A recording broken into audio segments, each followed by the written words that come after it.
Hi, everyone. Welcome to our One World Energy Encounter with the Zohar. This week is the portion of Noah. It also happens to be the new moon of Scorpio, what we know as Mar Cheshvan. And let's invite in the lineage of Kabbalists, including the Rav and Karen and Michael, Rabbi Schlag, Rav Brandwein, the Ariya Kodesh, the Ramchal, Rabbi Tarfon, Rav Aaron Lazulai, Rav Menachem Mendel of Vitebsk, Rav Kolon Shapira Piasetzna, the Baal Shem Tov, Rav Shimon Bar Yochai and all the students from Mordechai of Chernobyl, one soul Yosef Tzadik in Shechem. Today also is the anniversary of elevation of, nope, I don't see any today. But it is the new moon of Cheshvan.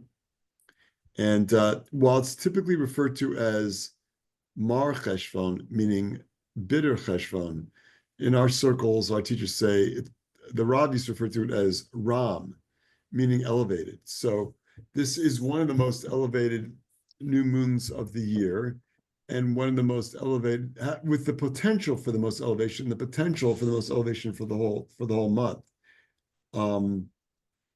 We don't have any holidays this month, so the reason, arguably, there's potential for more elevation is that we have to work a little bit harder to connect. So that's kind of the consciousness we want to have. Let's also, as we connect to these verses, let's connect to the energy that we channel through these verses in the upper realm of creating peace on earth, ending the war in Israel, ending the war between Russia and Ukraine, back in Israel, the safe release of all the hostages, protecting all those who are in harm's way, protection from the threats to the land of Israel from external entities, and also protection from evil eye and evil speech, energy of healing for all those we know who need healing, and we should really just think of them.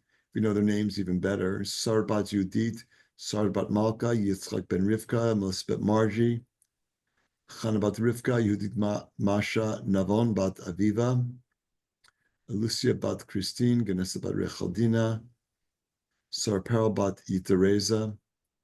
Let's also send out energy of elevation to those souls that we know that are transitioning. Specifically, there were 7 fatalities in Israel yesterday from rocket fire. But everyone who we know who is especially in the first year of transitioning, we want to send them energy of elevation. Okay. Also removal of chaos and negativity in our world. Verse 225. Rabbi Cheskia haya azil mikapot kia lelud, paga be Rabbi Yesa, amar lo tevavna alach da'at bilchodach, da'at taninan, dela yipok barnash yechidae be'orcha, amar lo Rabya chad azel bahadai, bi'u ate abatrai, amar lo ba'alda tevavna, ich azil bahadach mandala tishta'e be milei de oraita ta taninan kolman de azel ba'archa v'lavime milei de oraita istakan benafshe amarlo hachihu vadai. Okay. Rabbi Hiskia was on his way from Cappadocia to Lod when Rabbi Yesa ran into him. Okay, so again, like every so often, the Zohar tells a story, and it sounds like it's like once upon a time when Rabbi Chiel was walking from Cappadocia to Lod, and the Zohar, that's not really the format. Even this simple line of introduction has within it tremendous blessings and tremendous opportunities. So the first thing we have is like, let's just acknowledge that we are also on a journey from Cappadocia to Lod. Really, are we? Because I think it's really a very specific path. But this is about a spiritual journey, and we are all on spiritual journeys, and we're all encountering challenges on those journeys.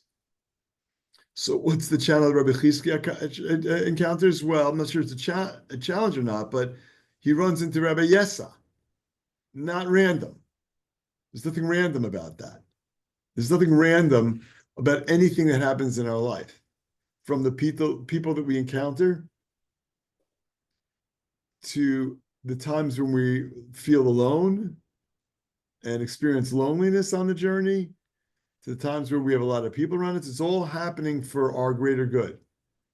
And so right away from this, we're connecting to the energy of understanding in a deeper way everything that we are encountering is happening for our higher good. Ron? Do you know where Lod is? I know Cappadocia is in Yeah, Turkey. the airport in Israel is in Lod. Oh, really? Okay. Present day Lod. I think present day Lod and historical Lod are pretty much the same place. So right outside of Tel Aviv. Tel Aviv is a new town. Mm-hmm. Sure, there's even around there, there are all these, cities, towns thousands of years old. But was Cappadocia in that area? Because I know But Cappadocia, Cappadocia doesn't sound like an Turkey. Israeli or Hebrew name, right? It's No, Turkey. it's in Turkey. It's where So all those hot air Turkey's balloons go, like take off, like with those huge mounds. Yeah. So,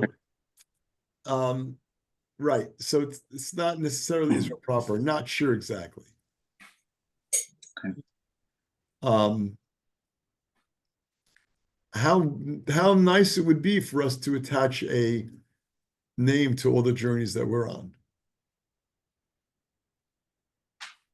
To be able to name our starting point and name our destination. We don't really have the ability to do that. But here we kind of do, because if you know where you're starting and know where your destination is, you also know, you get more insight about what it is you're supposed to be doing on that journey.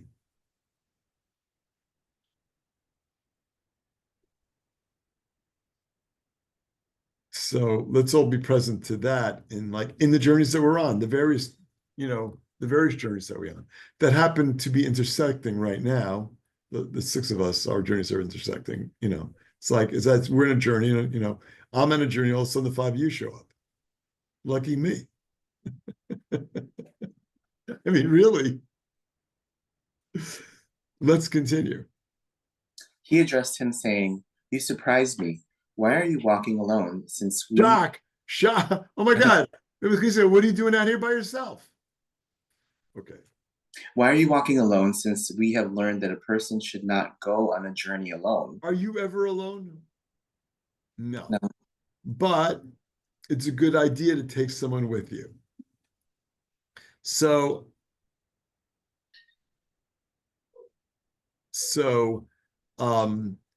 part of what we are connecting to here is like, we also feel alone on our journeys, but we're really not alone. But the other thing about it is like, this is the importance of kind of like sharing what you're going through with people. Don't do it alone. You have to find people who really, who are open to hearing about where it is you're at in your journey. We all need to do that. And like, otherwise, what is the relevance of this whole interaction right here? Like, what meaning can this possibly have to us in our everyday lives? It's like, we're all on journeys. We're all experiencing life in a different way. And we shouldn't do that alone. Go ahead. This is what surprises me. Oh, no. Sorry. Yes. Rabbi replied, "There is a young boy following and accompanying me." Oh, Rabbi, he's not alone. He's not alone. right. I mean, did Rabbi Chizkiah not see that there was someone with him? So, Rabbi Chizkiah is sharing his story. Go ahead. Rabbi Yessa said to him, "This is what surprises me." Oh, he did see the young child. That's part of what surprises him. You think you can surprise a Kabbalist? I mean, do you think you can get surprise an enlightened soul? I mean, an elevated soul. These are among the most enlightened souls that ever walked the face of the earth. So, like, did he not really see what was going on? He didn't see this? I'm surprised you're alone. I'm not. That's what I'm surprised about. What is going on? I think he would. It's like a figure of speech. Like when you want to say if when you want to, what's the word, illuminate something to someone, and you say, that surprises me, but I it find really that, doesn't. what I find so interesting, I'm a little Yeah, surprised by. yeah, So maybe it's a technique to kind of elicit a conversation, some dialogue. yeah, So, we need to always be sensitive when we want to talk to somebody about something. It's like how we bring that up and kind of respect people's sensitivities. it's interesting because I think that's also it's a technique that's used in therapy. Yeah, for sure it is. Yeah, And I'm sure we all interact with people all day long who say very inappropriate things. Like they just lack a certain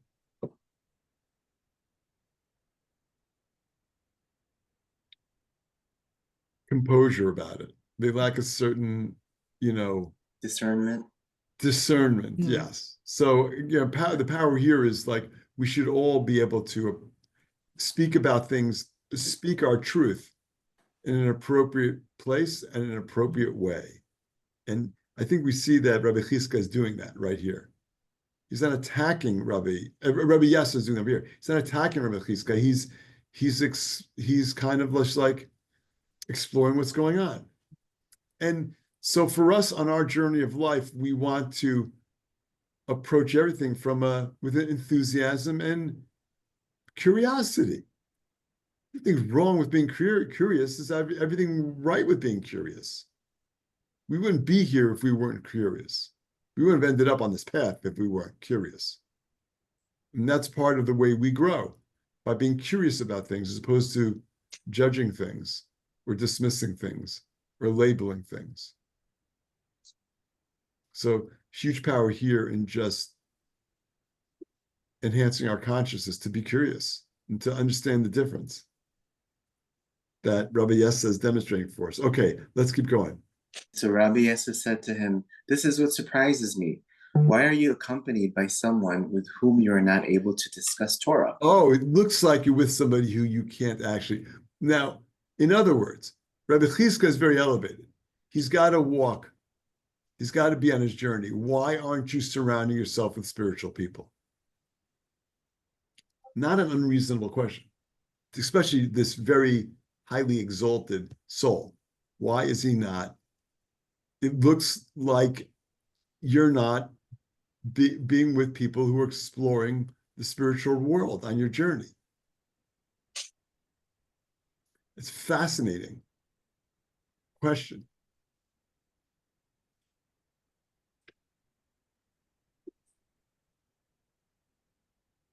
And this goes back to a class I heard this week that Badja Salman gave in Kabbalah 7 on the topic of like waste. Do you ever feel like you're wasting your time? Like, what am I doing right now? Yes, some part of the day I'm doing things that are really important and contributing and part of my job, or I feel like it made a difference. And part of the job, I'm just like sitting around. Gonna go take a nap. That's productive? If you took a nap, it's because you need to take a nap. We're in verse 225 in Noah. If you took a nap, it's because you need to take a nap. That's really important. You needed to shut down for a couple of minutes. If you take a pause, you need to take a pause.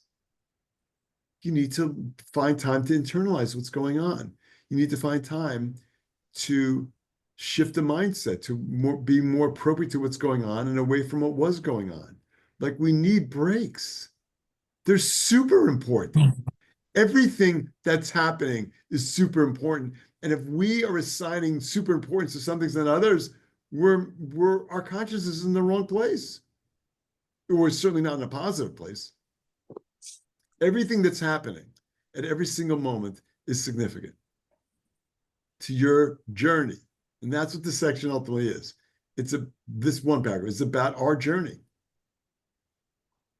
Today being the new moon of Scorpio, Ram Cheshvan, Mar Cheshvan, isn't a really especially important day, seed level for the whole month, a month that is going to come with challenges, and we want to be curious. We want to approach this month from a curious perspective. What do you mean, bitter Sagittarius, bitter Scorpio? Mar Cheshvan. What do you mean, bitter? We didn't come here to suffer.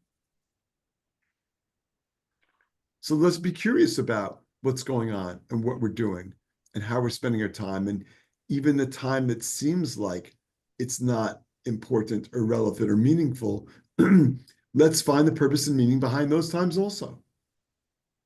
Not in a judgy way, but in a curious way. So it's super powerful takeaways here in terms of our consciousness, in terms of how we see our life, in terms of how we see this new moon seed level opportunity for the whole year, in terms of how we see our journey, in terms of how we see our interaction with people we intersect with on those journeys. What does it mean? I'm with a small child. So it's like, I mean, you could say, well, he's really with a young child, or is it someone who just doesn't appear to be spiritually elevated?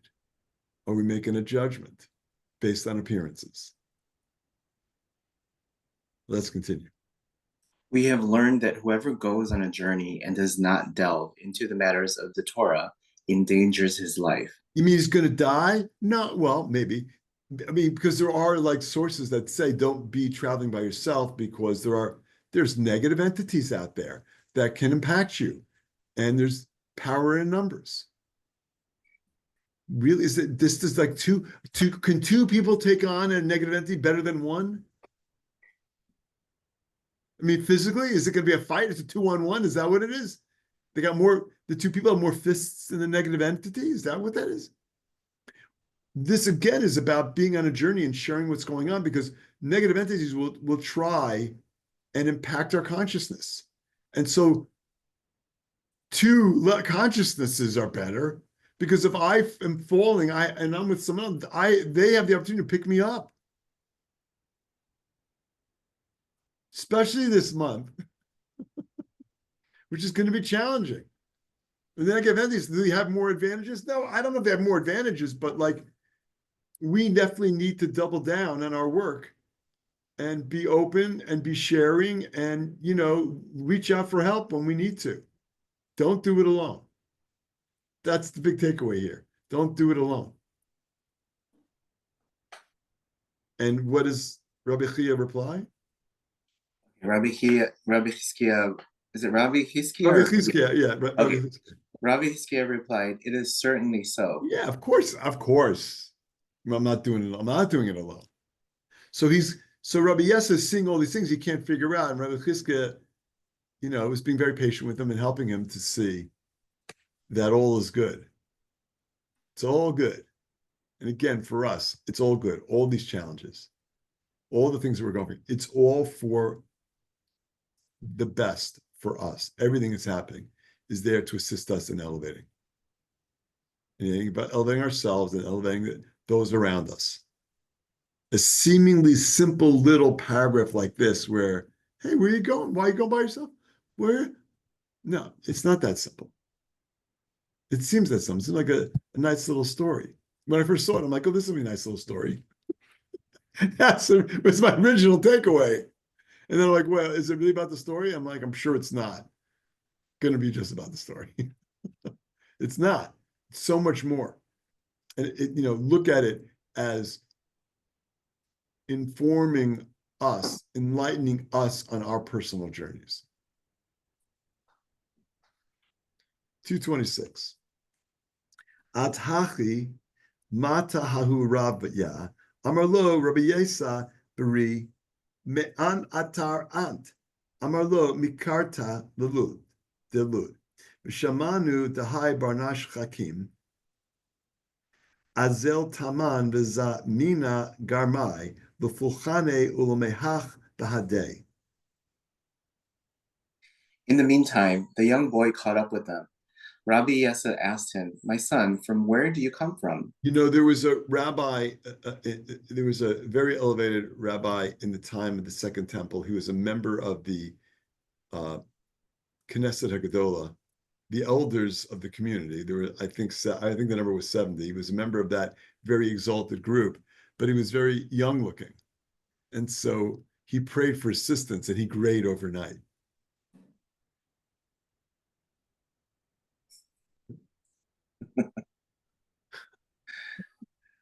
you know, it's like, we don't want to judge a book by its cover. It's never about what we see physically. It's always about the internal energy. And so this also is an opportunity for us to see, we see that it's a young boy, but you kind of have to have a sense, like, internally, this is there's an elevated soul in there. So again, waking us up, waking our consciousness up to not judge matters as they appear at first blush, to try and tap into that internal energy. Young, old, whatever, doesn't matter. It's like, what is going on? What's the internal energy in the situation? Okay, keep going. The boy answered, "From the city of Lod. I heard that this learned man was heading toward there, so I offered to work with him, to serve him, and to walk with him." I mean, the Kabbalist to me is like, there's something else cooking here. There's something else going on. And again, good thing to think about in every encounter we have. There's something else going on. There's something deeper transpiring. We don't want to miss the spiritual guidance, the spiritual messages. Yes, Ron. I have a question for you. When you say don't take things at face value, but then you say, okay, so you say tap into the internal energy. I know we have different ways of doing that. How do you tap into that? Maybe as a Cancerian, you could probably feel certain things. Yes, so like I mean, I'm tapping into my intuition, and intuition presents in multiple ways. I think it's like 4 different ways, basically. So you literally, it's with your senses. We're using our senses, and then there's the 6th sense or the 3rd eye. But like most commonly, sometimes people hear something. Sometimes people will see something. Sometimes they'll feel something, and sometimes it'll just pop into their head. And some people can use all 4 of those all the time. For me, most commonly, I don't know. It just seems like it just pops into my head most commonly. It literally just pops into my head. But I try to constantly remind myself to be open to what pops into my head. And then there are things you can do to enhance that intuitive connection. Read Zohar, meditate. And beyond that, breathing. People do breathing. Michael and Monica had Karen, remember her last name? She's a shaman, and she worked with Karen Berg. Anyhow, and she describes some of the things that she does breathing wise to, open up channels. There's a bunch of ways of doing it. We all have the potential to do that, and we're all slightly wired differently. And as a Cancerian, as Ron correctly notes, like, I'm a water sign, so like I've been told that's very intuitive, and there's a lot of water in my chart. So like I had to look back and in my life and think about all the times like I was having intuitive experiences and really not know what was going on. There's that too. Yeah, Maria, then Maria. Andrew. I've been working with Rachel Schwartz like monthly and we've been working with my intuition. And she's like, oh my, every time she sees me, she's like, oh my God, you're so intuitive. You're so strong with your intuition. And I've been kind of paying attention to that a lot because we've been working out for about 3-4 months. And I've been more into, it comes to my thoughts. And it's just funny because I've been literally reading my boss. Every time I think of something that comes to my thoughts, and then he comes and puts it in an email. And I'm like, oh my God, I was thinking about it. He talks about it and I think about it. That's the way I'm coming with my intuition stuff. And the other way that I'm coming with my intuition, it wakes me up in the middle of the night and oh my God, drives me nuts. And it's just, it wakes me up and it drives me, I feel it in my core. And it's painful. And I just have to deal with it and work with it until I really have to, good or bad or whatever. And it's just, I have to learn what is the message. And it's painful sometimes, and I have to interpret what this pain is about until I really get it out. But it's painful sometimes, and I Yeah, have to interpret what is that's, this pain about, and it's like, oh my God, and it's this goes back to what Eitan said with Elisheva and their weekly energy tune-up about asking to see my pain. You know, you might want to, and I'm just making a suggestion, you might want to carve out some time in the evening before you go to sleep. Carve out some time to try and channel that so you can sleep through the night. yeah, yep. Something to think about. I mean, I was up last night also, but in the middle of the night, it's never pleasant. Andrew. Yeah, but again, it's a new moon, so there's a lot of intense energy out there. And the thing is that we want to be sensitive to the energies, to the consciousness, to the intuition. Sometimes it feels a little disruptive, and that's all happening for a reason. Mm. Thanks Yeah. for sharing that, Maria. That's Mhm. really it's really special. Rachel's awesome. Andrea, That's okay. That's okay. I'll ask it another time. you can ask. It's all right. I just I've been also getting more into astrology to understand. And now I just don't look at my sun sign and my moon sign and my ascending. There's so many placements. And it's good to look at all of the different things where the planets are placed in your chart. And there's some that rule. I think there's one that I think it's Neptune that rules intuition. And so you'll like figure out that sign, like that, like a What Leo house or whatever, Neptune is in? whatever your Neptune is in. Yes, thank you. Then it'll wake up it'll be like, wow, that makes a lot of sense. So yeah, I mean, it can wake you up, or I mean, I don't mean in the middle of the night. It can wake you up, or you can see where Neptune is, what house it's in, and Right. kind of be a little ahead of it. I think it's also important while we're on the topic of intuition. I've had this happen to me a couple of times. Well, it happens all the time, but like I will get a message of some kind from somebody that I'm talking to or working with, and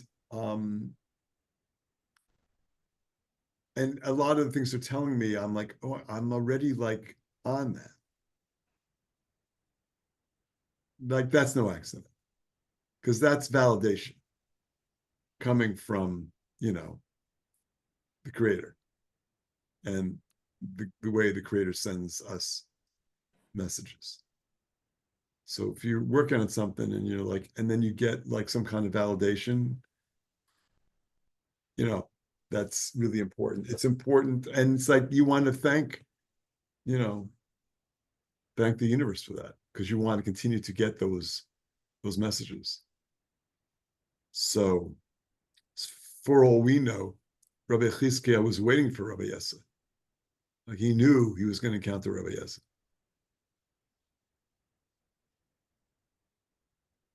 Okay, where did we leave off? 227 Aramaic. Okay. Amar lo bari yadat mile de oraita. Amar lo yadana the ha'aba hava olifli be parashat karbanot. The archina udnai lamai the hava amar imachi diu kashisha minai.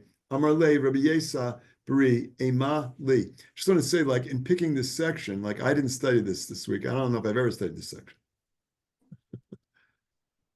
But look at what it elicited in terms of what we were all sharing. So like once I found this section, I'm like, this is what we're reading. I didn't question it. Because we've been guided to this paragraph. All right, Ron, the English 227. Rabbi Yessa then asked him, "My son, are you familiar with matters of the Torah?" Why would he ask such an odd question? I mean, in a certain sense, he knew. I mean, he's being very curious, asking all kind of questions, but like he's getting the sense there's something going on here. Maybe he knew all along, and that's why he was asking the question. I'm surprised. Oh, really? Are you really surprised? Well, what was he surprised or wasn't he? On one level, he was surprised.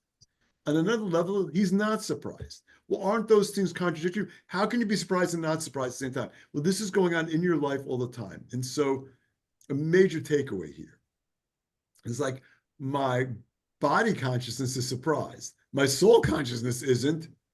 So be okay with that contradiction. Live with that paradox.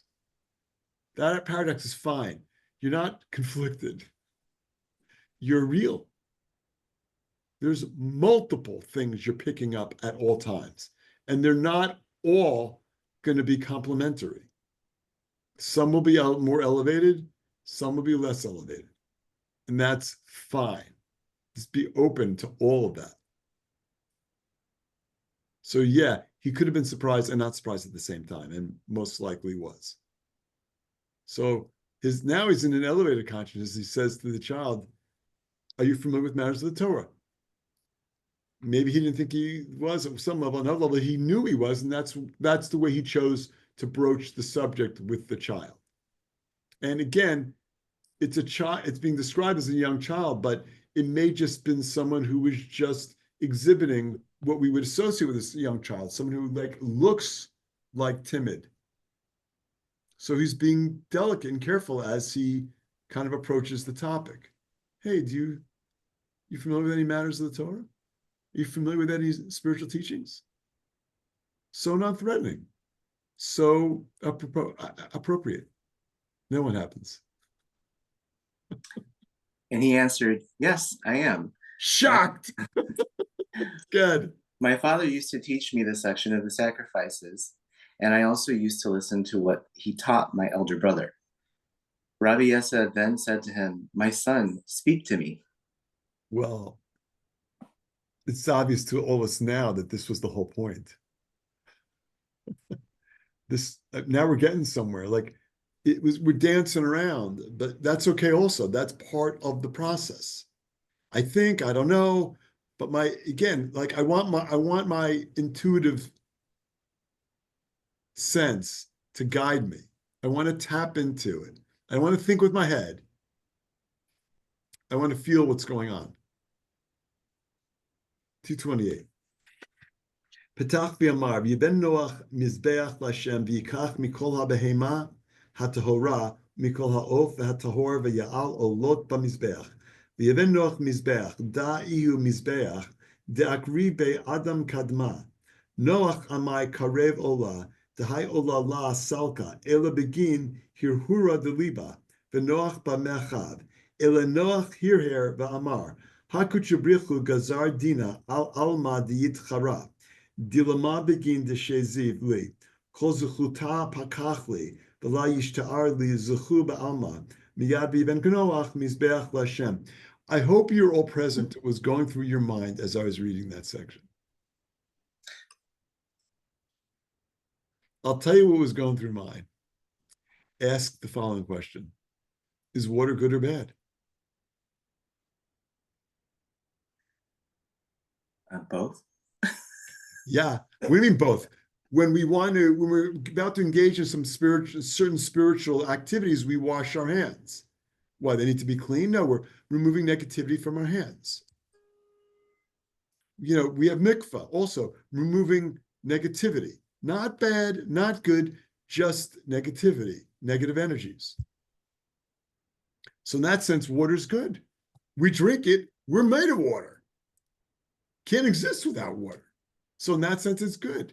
Paradoxically, there's a flood. In the flood, it's bad. I mean, Spain just got rocked. Spain got rocked the week of Noah. Really? Interesting. Really?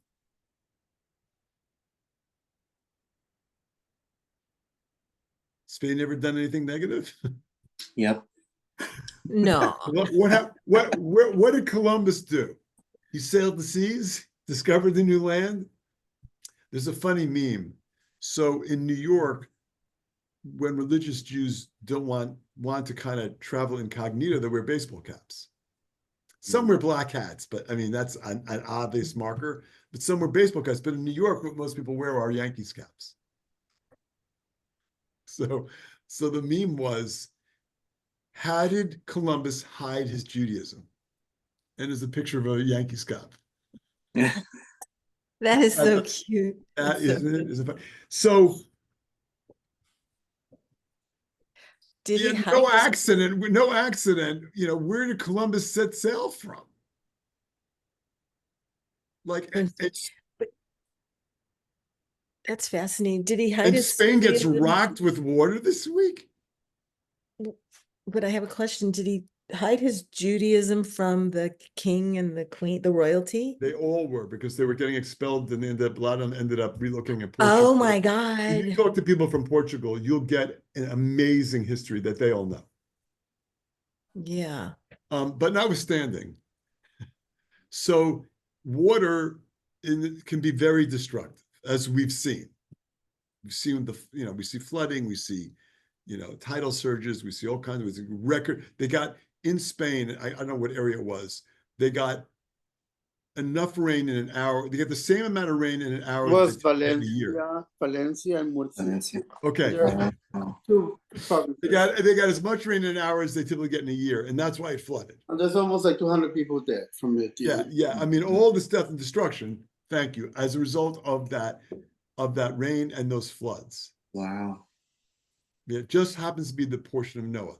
So in this sense, it's also cleansing. Even when it's destructive, it is cleansing away negativity. So a big part of what we're connected, and also happens this month. So like, it's a paradox.